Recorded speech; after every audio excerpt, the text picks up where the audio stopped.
Clean chit मिलने के बाद में जब नियुक्ति का रास्ता साफ हो गया तो सियासत भी उफान चढ़ी हुई है। कांग्रेस ने सवाल उठाए हैं, सीबीआई जांच की मांग उठा दी है। पटवारी महाघोटाला देश का जिस तरह से व्यापम 1 और 2 मध्य प्रदेश में हुआ, उसी तरह का एक महाघोटाला पटवारी परीक्षा में हुआ। भारी भ्रष्टाचार इसमें किया गया। हमने बार बार कहा कि इस पूरे पटवारी घोटाले की सीबीआई की जांच होनी चाहिए, जिस तरह व्यापम 1 और 2 में सरकार ने किया। लेकिन हम अभी पुनः मांग करते हैं कि इस व्यापम घोटाले की उच्च स्तरीय सीबीआई की जांच होनी चाहिए। इस घोटाले को लेकर हम विधानसभा के आगामी सत्र में पुनः इसको उठाएंगे। आकाश द्विवेदी जी मीडिया संवाददाता लगातार बने हुए हैं हमारे साथ में। आकाश, ये बड़ा मामला, हालांकि अब नियुक्ति का रास्ता साफ होता दिख रहा है, लेकिन सवाल क्यों उठने लगेंगे? इस पूरे प्रकरण को एक बार बताइए और समझाइए कि ये नतीजा पहुंचते पहुंचते कितनी देर लगी और कितना मुनासिब है। देखिए, सिलसिलेवार तरीके से समझते हैं। मध्य प्रदेश में लंबे वक्त बाद पटवारी भर्ती परीक्षा होती है और इस परीक्षा के तत्काल बाद परीक्षा में गड़बड़ी के आरोप लगते हैं। ये पूरा परीक्षा विवादों से घिरा हुआ है। ग्वालियर के एक कॉलेज से कई छात्रों के एक समान नंबर आने अलग अलग विषयों में, इसको लेकर सवाल उठे, धांधली के आरोप लगे, जिसके बाद परीक्षा परिणाम को रोक दिया गया, यानी कि होल्ड कर दिया गया।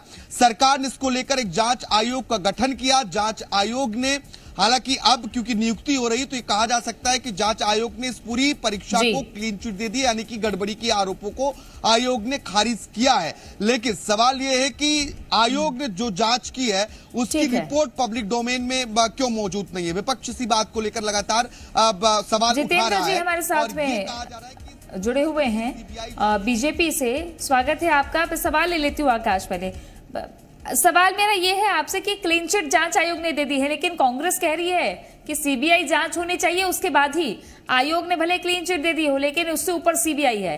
क्या कहेंगे आप? माफ कीजिएगा, कांग्रेस से हमारे साथ में जुड़े हुए हैं। क्लीन चिट तो दे दी गई है जांच आयोग की तरफ से, लेकिन क्या क्यों लगता है आपको कि सीबीआई जांच होनी चाहिए? अरुण यादव यही कह रहे हैं। देखिए, इस सरकार पर से जनता का भरोसा उठ गया है। इन्हीं का वकील, इन्हीं की दलील, इन्हीं के फैसले। कोई भी कमीशन जो है वो आज निष्पक्षता के मापदंड पर खरा नहीं उतर रहा है। सीबीआई जांच कराने में क्या दिक्कत है? अगर आप साफ है, आपकी प्रक्रिया साफ है, तो इस बात को स्वीकार करने दीजिए कि इसका फैसला जनता को भी स्वीकार हो। जनता लगातार आरोप लगा रही है आपके ऊपर। सरकार की निष्पक्षता पर संकट खड़ा हो गया है। व्यापम से लेकर ई टेंडरिंग तक कितने घोटाले और किसकी जांच में, आज ये बताइए, अपराध सिद्ध हो रहा है। सारा गोलमोल हो रही है। इसलिए सीबीआई की मांग की जा रही है। निश्चित तौर पर सीबीआई की मांग करने से सरकार की पारदर्शिता दिखेगी और स्पष्ट परिणाम सामने आएंगे। लेकिन जांच आयोग भी तो अपने आप में एक आयोग है ना। देखिए, किस तरह का आयोग है, तो आयोग किस तरीके से, तो आपको क्यों लगता है कि सीबीआई ज्यादा ठीक तरीके से जांच करेगी? मैं आपको बता रहा हूँ ना कि एक नहीं 1000 प्रमाण दे सकता हूँ मैं इस तरीके के आयोगों के। इसलिए सीबीआई भी तो सरकार की संस्था है। सीबीआई से जांच कराने में दिक्कत क्या है? मुझे समझ में नहीं आ रहा। रोज कमीशन में चेयरमैन बदले जा रहे हैं, रोज कमीशन में। बीजेपी से नीलम भार्गव जी हमारे साथ में हैं।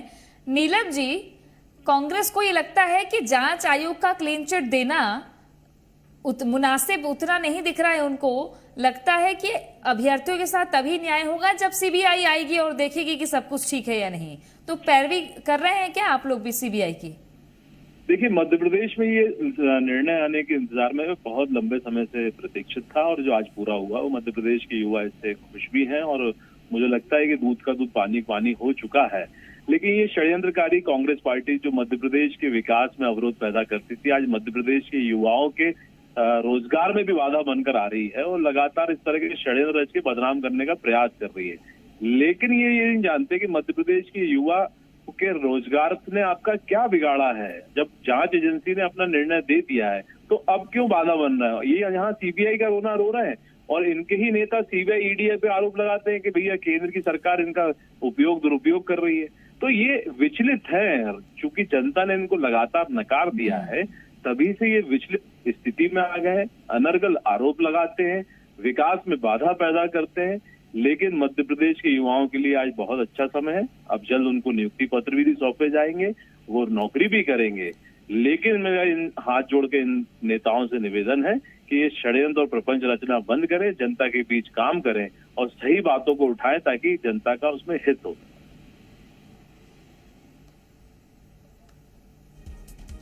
चलिए, शुक्रिया आप दोनों का हमारे साथ जुड़ने के लिए, क्योंकि लगातार पटवारी भर्ती को लेकर सवाल खड़े हो रहे थे, लेकिन अब छात्रों का रुख देखना है, अभ्यर्थियों का रुख देखना है। हालांकि क्लीन चिट मिल गई, नियुक्ति का रास्ता साफ हो गया है।